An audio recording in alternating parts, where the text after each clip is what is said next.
Hey guys, TechGeekHD here again with another video, and today I have the review of the ShoulderPod R2. Now, this is described as an ultra-portable rig for mobile creatives and visual bloggers by ShoulderPod, but essentially what it is a multifunctional and compact rig that helps you add external devices and accessories to your smartphone camera. Now, a lot of us actually use our smartphones to film things. The cameras on them, such as on the Galaxy S8 and the iPhone 7, as well as a lot of other phones available on the market today, are actually really powerful.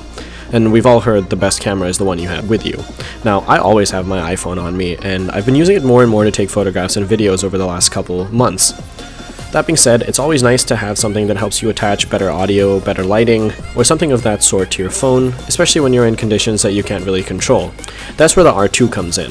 It's actually a really cool modular system that allows you to mount your phone, whatever size it may be, as well as another accessory, and that is just the R2 kit, but I'm going to get onto the fact that this is modular in a couple minutes.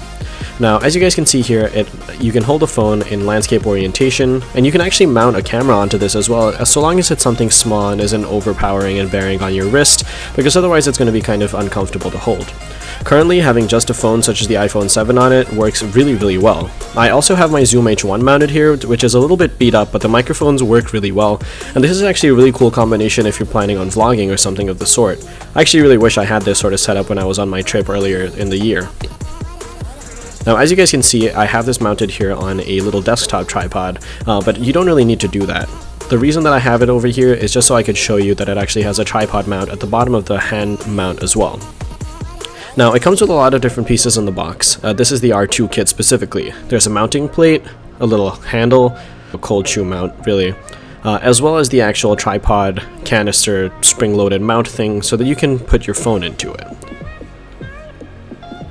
Now, the first thing here is the handle. This is actually made out of wood, and it feels really nice. I have a feeling that this is cherry from the grain and the color, but it could just be a weird kind of walnut. It actually feels really nice in the hand. It's made very well. That's something that resonates through the entire package of the R2, and what I assume is the same for all sorts of different products available through ShoulderPod. At the bottom, we have a regular 1/4-inch tripod mount, as well as on the top.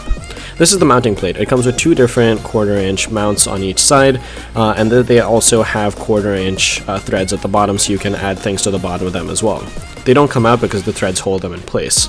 It's a metal plate at the bottom and then the cherry on top, which actually sounds really kind of funny to say. Now, here you guys can see me mounting my Zoom H1 onto the cold shoe mount, and this can further be mounted onto the plate afterwards. I'm just going to take this off for now. This is the spring-loaded canister that helps you hold your phone. This actually also has a tripod mount at the bottom, so you can use it independently of the rest of the R2 system. It's spring-loaded, so it's going to hold your phone in place really well.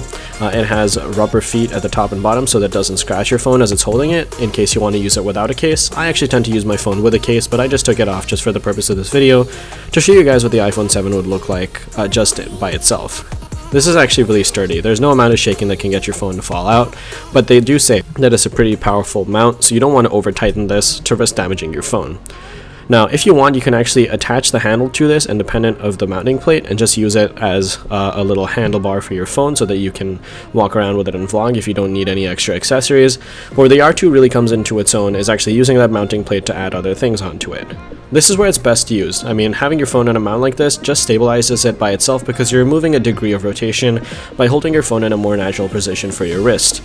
That being said, I'm going to put the handle onto this mounting plate right here, and then the top of the iPhone with the rest of the actual mount onto it, as well as a little cold shoe mount, and then put the Zoom H1 onto it as well. This is really easy to do, and you can add a whole bunch of different things to this. In fact, ShoulderPod actually shows on their website this actually mounted with a light, or first off with a microphone, which I think is kind of cool. Now it just looks like a microphone and a regular shock mount, but the beauty of the R2 and the ShoulderPod setup is that this is modular, so you can actually move on to all sorts of different parts and accessories available through ShoulderPod to get a whole host of other accessories mounted on right next to your phone, as well as having multiple mounts and things like that for even more stabilization when filming your videos. Now, the setup I have here basically consists of the iPhone 7 recording 4K video, as well as a Zoom H1, which I think works out for a really perfect vlogging setup, something on the go that's small and light but still provides a lot of stabilization and better video overall. So anyway guys, that's been about it for the R2. This is actually a really cool rig, and I'm actually going to start using it a lot more to produce videos for myself. I want to get into vlogging, but I don't know if I'm going to be putting those types of videos on YouTube, so make sure to follow me on Snapchat and Instagram, because that's probably where you're going to see a lot of test footage and things like that with the R2 and just other sorts of videos that I like to make. Anyway guys, thank you so much for watching. I'll catch you all in the next video. Peace.